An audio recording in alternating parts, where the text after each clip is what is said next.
ये क्वेश्चन दिया हुआ है, particle start from origin O from rest and moves with uniform acceleration along the positive x axis, identify all figures that correctly represent the motion qualitatively.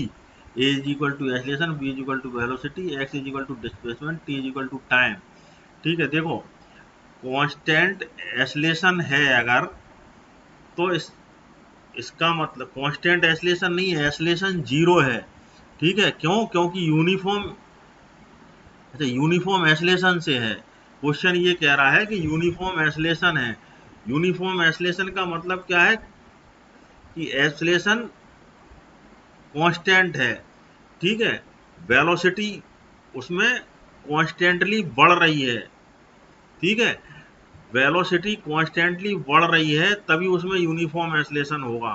ठीक है, और velocity बढ़ने का मतलब क्या है कि जो चेंज इन वेलोसिटी है वो कांस्टेंट है, कॉन्स्टेंटली चेंज हो रहा है वेलोसिटी में। तो यानी जो वीटी ग्राफ होगा, वीटी ग्राफ में वी का जो लाइन होगी वो सीधी होना चाहिए।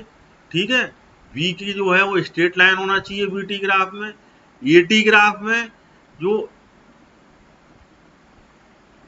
एक्स एक्सिस के संग में यानी टी, जो टी वाला एक्सिस है उसके संग में पैरेलल होना चाहिए।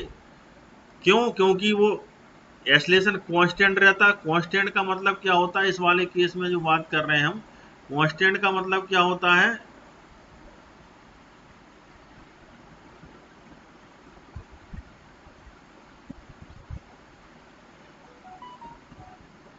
कांस्टेंट का मतलब ये होता है कि ए बढ़े ना टाइम के संग। तो ये एटी ग्राफ में ए बढ़ेगा नहीं तो इसके संग पैरेलल रहेगा, और बीटी ग्राफ में बी बढ़े लेकिन कॉन्स्टेंटली उसमें बढ़े तो ये सीधी लाइन आएगी। और तीसरे में क्या होगा, एक्सटी ग्राफ की बात करें तो एक्सटी ग्राफ में जो वी है वो बढ़ेगा, यानी एक्सटी ग्राफ में जो स्लोप होता है वो वी को शो करता है। तो वी बढ़ेगा तो पहले क्या होगा, पहले समय जैसे जैसे बढ़ रहा था तो उसमें डिस्प्लेसमेंट कम हो रहा था समय के संग संग में। यहाँ पे समय के चेंज के संग में डिस्प्लेसमेंट कम था, और फिर जैसे जैसे समय आगे बढ़ा तो फिर डिस्प्लेसमेंट और ज्यादा तेज होता गया, क्योंकि इसमें ढाल जो है वो बढ़ती जा रही है, स्लोप बढ़ता जा रहा।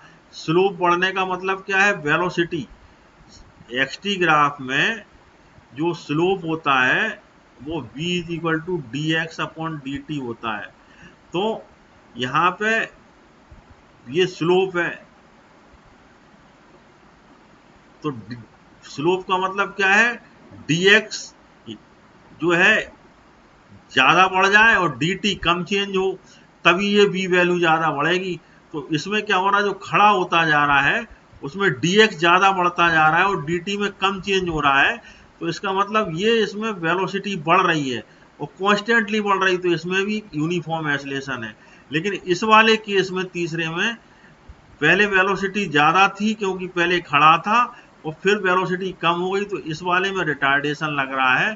तो ये तीनों जो ग्राफ है ए बी और डी, वो तीनों यूनिफॉर्म एक्सेलरेशन के ग्राफ हैं।